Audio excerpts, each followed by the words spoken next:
जय श्री महाकाल। मैं शोभा चौहान स्वागत करती हूँ आपके अपने YouTube चैनल इन्फोवर्ड में, जिसमें आपको हर प्रकार की जानकारी मिलेगी। तो चलिए आज हम जानते हैं ग्यारस के बारे में कि आखिर ग्यारस का व्रत क्यों करना चाहिए और इसका साइंटिफिक रीजन क्या है। एकादशी यानी 11 डे, ये दशमी और द्वादशी के बीच में आता है। जब अमावस से पूर्णिमा की तरफ और पूर्णिमा से अमावस की तरफ मून जब जाता है तो इसे वैक्सिंग और वैनिंग मून कहा जाता है। इसी के बीच ग्यारस आती है जिसको हम एकादशी व्रत कहते हैं।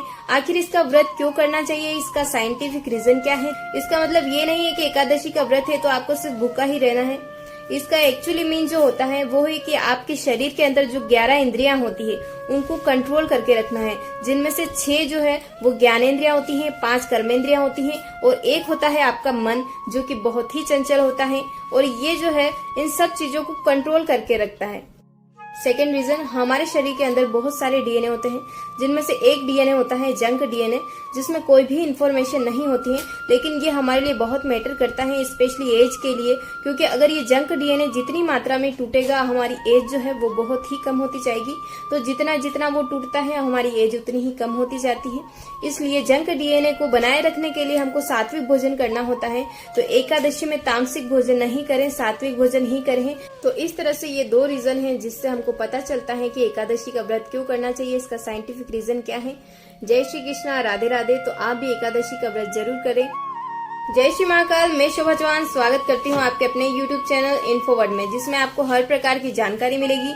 तो चलिए आज हम जानते हैं ग्यारस के बारे में कि आखिर ग्यारस का व्रत क्यों करना चाहिए और इसका साइंटिफिक रीजन क्या है। एकादशी यानी 11 डे, ये दशमी और द्वादशी के बीच में आता है। जब अमावस से पूर्णिमा की तरफ और पूर्णिमा से अमावस की तरफ मून जब जाता है तो इसे वैक्सिंग और वैनिंग मून कहा जाता है। इसी के बीच ग्यारस आती है जिसको हम एकादशी व्रत कहते हैं। आखिर इसका व्रत क्यों करना चाहिए, इसका साइंटिफिक रीजन क्या है। इसका मतलब ये नहीं है कि एकादशी का व्रत है तो आपको सिर्फ भूखा ही रहना है। इसका एक्चुअली मीन जो होता है वो है कि आपके शरीर के अंदर जो 11 इंद्रियां होती है उनको कंट्रोल करके रखना है, जिनमें से 6 जो है वो ज्ञानेंद्रियां होती हैं, 5 कर्मेंद्रियां होती हैं और 1 होता है आपका मन, जो कि बहुत ही चंचल होता है और ये जो है इन सब चीजों को कंट्रोल करके रखता है। सेकेंड रीजन, हमारे शरीर के अंदर बहुत सारे डीएनए होते हैं, जिनमें से एक डीएनए होता है जंक डीएनए, जिसमें कोई भी इन्फॉर्मेशन नहीं होती है, लेकिन ये हमारे लिए बहुत मैटर करता है, स्पेशली एज के लिए। क्योंकि अगर ये जंक डीएनए जितनी मात्रा में टूटेगा हमारी एज जो है वो बहुत ही कम होती जाएगी। तो जितना जितना वो टूटता है हमारी एज उतनी ही कम होती जाती है। इसलिए जंक डीएनए को बनाए रखने के लिए हमको सात्विक भोजन करना होता है। तो एकादशी में तामसिक भोजन नहीं करें, सात्विक भोजन ही करें। तो इस तरह से ये 2 रीजन है जिससे हमको पता चलता है कि एकादशी का व्रत क्यों करना चाहिए, इसका साइंटिफिक रीजन क्या है।